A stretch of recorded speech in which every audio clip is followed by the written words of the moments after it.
Hi guys, light lamp this side. और अगर आपको मेरी मीठी मीठी बातें सुनने में कोई इंटरेस्ट नहीं है तो डिस्क्रिप्शन बॉक्स में टाइम स्टैम्प्स दिए हैं, अपने मतलब के कंटेंट तक आप वीडियो आराम से स्किप कर सकते हैं।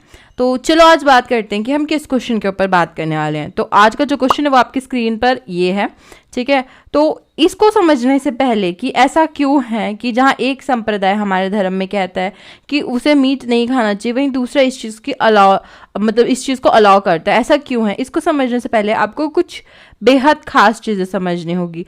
पहला तो आपको गुणों को और पंच तत्वों को समझना होगा, जिनके लिए मेरी एक और वीडियो है, उसका लिंक भी आपको डिस्क्रिप्शन बॉक्स में मिल जाएगा, ठीक है। आप इस वीडियो को देखिए और इससे आपको समझ आएगा कि गुण और आपका जो एलिमेंट्स है, माने कि आपके जो तत्व है, पंच तत्व, वो आपके शरीर में काम कैसे करते हैं, उनको धारण करने की क्या क्या चीज़ें हैं, तो वो सब इस वीडियो में बहुत डिटेल से बताया गया है। ये वीडियो भी आपका कुछ हद तक इस वीडियो का एक छोटा सा कंटेंट वहाँ पे होल्ड करती है।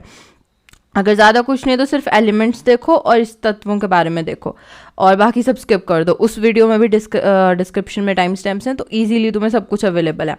एनीवे, चलिए यहाँ पे बात करते हैं कि ऐसा क्यों है। पर मतलब अब क्योंकि गुण अगर आपने समझ लिए तो अब ये बात समझो कि जो हमारी शाक्तिज्म है, ठीक है, जो हमारा शक्ति की पूजा करने वाला संप्रदाय है, पहली बात तो देखो, आई एम नॉट अ शाक्तिज्म और आई एम नॉट अ वैष्णव और शैविज्म और anything like that, okay. I am not among any of them. मैं तो बस एक छोटी सी साधक हूँ जो जिसे चीज़ें पढ़ना बहुत पसंद है और जिसे अपने धर्म और संस्कृति से बेहद लगाव है और मुझे उसको प्रमोट करना पसंद है। इस वीडियो का उद्देश्य सिर्फ इतना है कि चीज़ों के बारे में जागृति लाना, किसी संप्रदाय को या किसी समुदाय को के बारे में हेट फैलाना या ऐसा कुछ भी करना मेरा कोई कार्य नहीं है, ऐसा कोई मेरा मकसद नहीं है। और इस वीडियो में शायद ही आपको ऐसा कोई कंटेंट मिले जो किसी पर्टिकुलर समुदाय को हिट कर रहा हो। But anyway, this disclaimer was really important. So अभी आगे चलो बात करते हैं, इस वीडियो को स्टार्ट करते हैं। देखिए, अगर आप शक्ति की बात कर रहे हैं तो हम सब जानते हैं कि शक्ति ने कितने रूप लिए हैं, ठीक है। कहीं शक्ति लक्ष्मी है, कहीं शक्ति सरस्वती है, कहीं माता पार्वती, कहीं दुर्गा, काली, महाकाली, तारा, पता नहीं कितनी ही रूप हैं उनके, ठीक है। वो अनंत स्वरूपा है, मतलब उसके अनंत स्वरूप हैं, उन्हें एक गुण में आप बांध नहीं सकते। देखिए, जब हम नवरात्रों में नव देवियों की पूजा करते हैं तो उनमें से हर 3 देवियां किसी एक गुण के ऊपर विराजने वाली हैं। 3 सत्व के लिए, 3 रजस के लिए और 3 तामसिक के लिए, ठीक है। तो इसी तरह से देवियों का विभाजन क्योंकि बहुत ही वेल उसकी तरह से हुआ है। देखिए, मतलब जैसे देवी के पास तीनों गुण बहुत आराम से हैं, क्योंकि एक स्त्री तत्व ऐसा तत्व है जो कि क्योंकि देखो ना यार, अब स्त्री जो है वो एक बच्चे को भी जन्म देती है। मैं किसी को यहाँ पे किसी जेंडर को ऊपर रखने की कोशिश नहीं कर रही हूँ, this is a normal fact कि एक स्त्री ही बच्चे को जन्म दे सकती है, एक पुरुष बच्चे को जन्म नहीं दे सकता। उनके पास जन्म देने वाला बीज तो होता है, बट उस बीज के लिए जो मिट्टी होती है वो माँ का गर्भ ही होती है, ठीक है। तो क्योंकि शक्ति के पास कोई जनरेट करने की ऊर्जा है इंसानी रूप में भी, तो सोचिए वो देवी जिसने कि पूरी सृष्टि का सृजन किया, उसकी कितनी शक्ति होगी, मतलब उसके कितने ही रूप होंगे। तो उन हर रूप के पास एक एक गुण है, क्योंकि सारी सृष्टि जो है वो देवी से आई है। हम लोगों को ये बात एक्सेप्ट करनी होगी कि देवी जो है वो मटेरियल है, ओके। जितना कुछ भी आपको दिख रहा है, जो कुछ भी सृष्टि में है, वो सब कुछ देवी है। और जो कुछ भी नहीं है, जो हम नहीं जानते, मतलब हमारा यूनिवर्स कितना, I guess around 80% of the universe is empty, okay. I am not sure about this fact, but most of our universe is just empty, okay. तो वो जो खाली यूनिवर्स है वो क्या है, वो हमारा पुरुष है, वो हमारा शिव है। मतलब शिव मैं यहाँ पे सिर्फ पुरुष की अभिव्यक्ति के लिए इस्तेमाल कर रही हूँ, ऐसा मत सोचिए मैं शिव, विष्णु और नारायण में फ़र्क कर रही हूँ। तो हमारे जो शिव हैं वो मतलब ज़्यादा है, मतलब जो नहीं है वो ज़्यादा है हमारे यूनिवर्स में, पर जो है वो सिर्फ और सिर्फ शक्ति है, क्योंकि अस्तित्व में केवल शक्ति आई थी। और शिव तो वो हैं जिनका कोई अस्तित्व ही नहीं है, पुरुष तो वो है जिसका कोई अस्तित्व ही नहीं है। तो आपको ये बात समझनी होगी कि जो शक्ति है उसने स्वयं को अस्तित्व में रखा है, इसलिए उसकी व्यापकता ज़्यादा है और उसके पास ही सारे गुण हैं, सारी ऊर्जाएं हैं, सारी शक्तियाँ उसके पास है। वह ही हर चीज़ पे विराजने वाली है, क्योंकि मानव समझ के अनुसार जो कुछ भी है वो उसी का है और जो कुछ भी नहीं है वो सब कुछ पुरुष का है। और इससे भी बड़ी बात कि हमारी जो ये शक्तियों का विभाजन है मतलब शाक्तिज्म में, ये डिफरेंट तरीके से होता है। तो पहले बात करते हैं 10 महाविद्या के बारे में। जिनको नहीं पता मैं उन्हें नाम बता देती हूँ। काली, तारा, षोडशी, भुवनेश्वरी, भैरवी, छिन्नमस्ता, धूमावती, बगलामुखी, मातंगी और कमला। तो ये जितनी भी सारी 10 देवियां हैं इनके रुद्रावतार हैं, यानी कि रुद्र अवतार में शिव इनके साथ बैठते हैं। इनके भैरव अवतार हैं, अर्थात भैरव रूप में भी शिव इनके साथ बैठते हैं। और इनके नारायण यानी कि विष्णु अवतार भी हैं, अर्थात हमारे जो 10 अवतार हैं नारायण के, वो उनके साथ एक एक शक्ति भी जन्म लेती है। जैसे कि अब श्री कृष्ण थे तो श्री कृष्ण के साथ काली की शक्ति जुड़ी हुई थी, और हमारे जो श्री राम थे उनके साथ मातंगी की शक्ति जुड़ी हुई थी। तो हर 10 हमारी जो 10 महाविद्या हैं उनके अपने अपने 10 रुद्र अवतार है, 10 हमारे भैरव अवतार हैं और 10 ही हमारे विष्णु अवतार भी हैं और 10 ही हमारे ग्रह भी हैं। और यहाँ पे जो सबसे देखने वाली मेन हमारी बात रहती है वो ये कि ये तीनों गुणों पे विराजने वाली है, माने कि सत्व और तमस और राजस।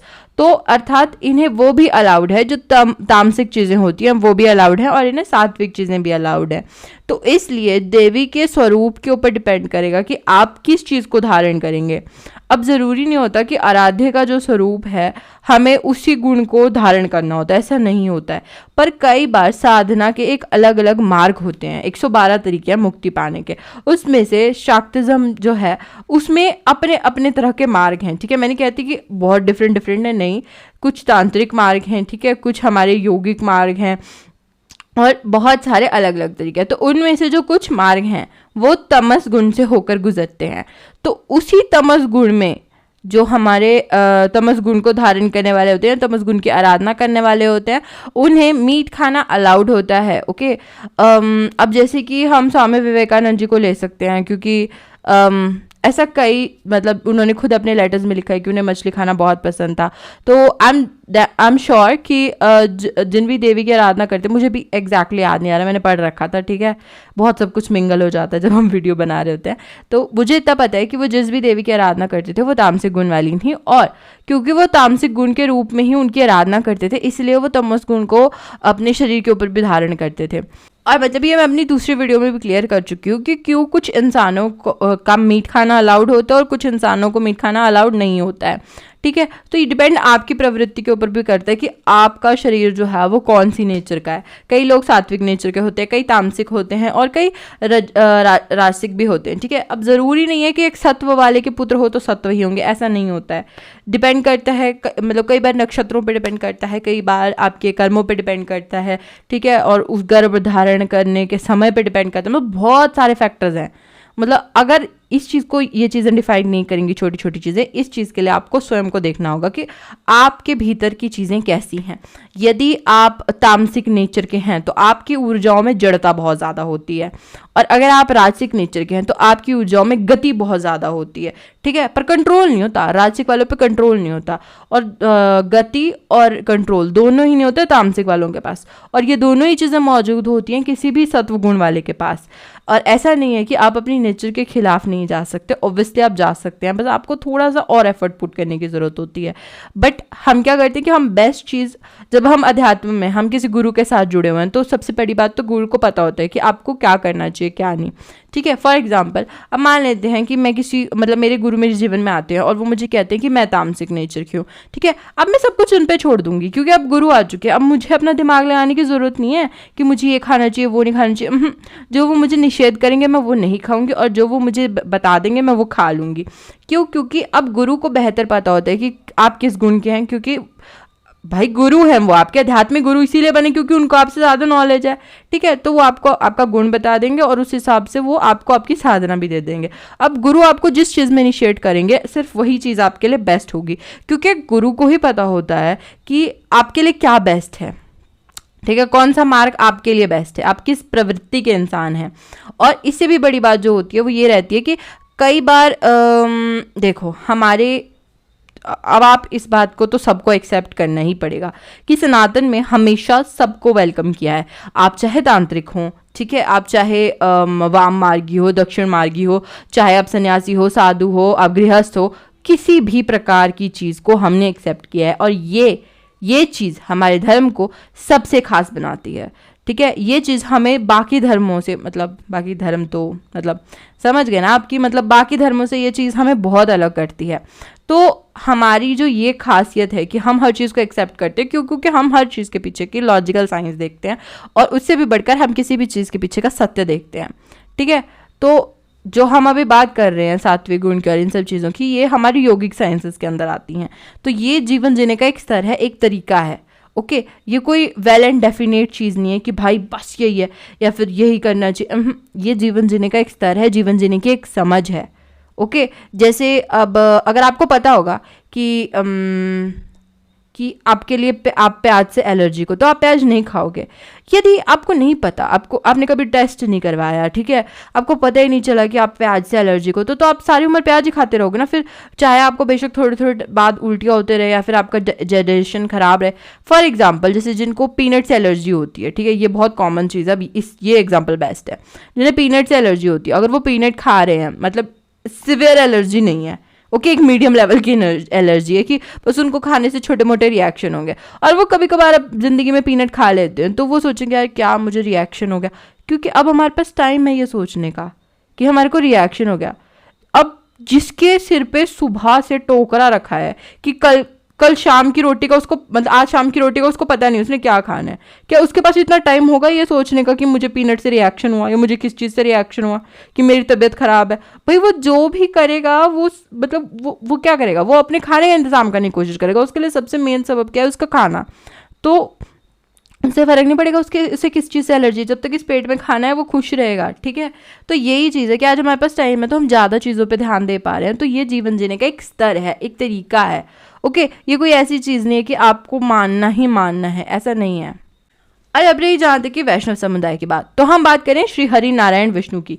भाई साहब, अब मतलब ये नाम सुनते ही किसी के दिमाग में वो नहीं आती, मेरे दिमाग में तो एक ही छवि आती कि एक नीलवर्णी इंसान है, और मतलब इंसान तो नहीं, मतलब एक नीलवर्णी व्यक्ति है, उन्होंने बहुत सज्जा कर रखी है, ठीक है, मतलब इतने बड़े बड़े हार पहन रखे और इतने खूबसूरत दिखने वाले कमल नयन, उनके हाथ में शंख और चक्र, मतलब ऐसी इमेजिनेशन नहीं आती आपको। मेरे को तो क्योंकि यही आती है। मेरे लिए तो हमेशा से नारायण वैसे रहे हैं कि बहुत सज सवर के रहने वाले, ठीक है, और बहुत ही सात्विक चीज़ों का पालन करने वाले। अगर वो कभी ब्राह्मण के रूप में आएंगे तो एकदम सफ़ेद वस्त्र पहने हुए, चंदन का टीका लगाए हुए, और अगर वो कभी रजस गुण में आएंगे तो एकदम नरसिंह की तरह आएंगे कि मतलब जैसे पूरे सज सवर के, और मतलब एकदम इंसान को फाड़ने के लिए तैयार है ना, मतलब उनको छाती फाड़ने के लिए तैयार है एकदम।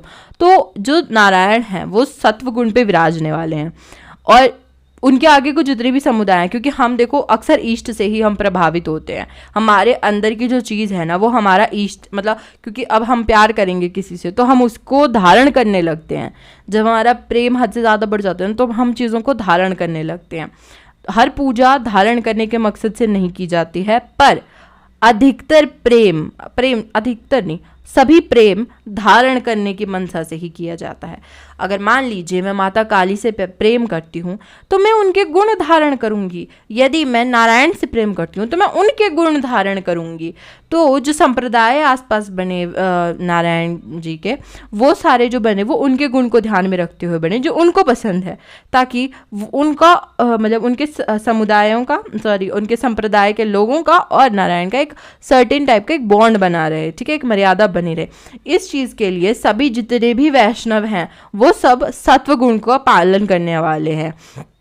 वो गले में कंठी डालते हैं, वो तिलक लगाते हैं, ठीक है, वो प्याज लहसुन से परहेज करते हैं। तो ये जितने भी सारे गुण हैं, सात्विक गुण हैं, ये हमारे नारायण के हैं और ये हमारे नारायण को प्रिय हैं, ठीक है। वहीं शक्ति जो है उसमें तीनों गुण समा जाते हैं, तो आप किसी भी रूप में उनकी आराधना कर सकते हैं। तो उससे फ़र्क नहीं पड़ता कि आप मांस खाना अलाउड है या फिर नहीं खाना अलाउड नहीं है, ठीक है। तो ये चीज़ें हैं। और दूसरी जहाँ तक बात रही कि आपको क्या जज करना चाहिए लोगों को इस चीज़ पे कि वो मांस खा रहे हैं, मछली खा रहे हैं, ऐसा मुझे नहीं लगता। हमें किसी को जज करने का अधिकार है जब तक कि हम स्वयं परमेश्वर नहीं हैं, क्योंकि परमेश्वर ने चीज़ें बनाई हैं, ठीक है, उन्होंने ही सब कुछ बनाया है। तो अगर उन्होंने किसी चीज़ को जीवित रहने की अनुमति दी है तो जो कुछ भी मतलब हो रहा है वो उन्हीं की अनुमति से हो रहा है। यदि वो ना चाहें ऐसा कुछ तो क्या वो मिट नहीं जाएगा एकदम से?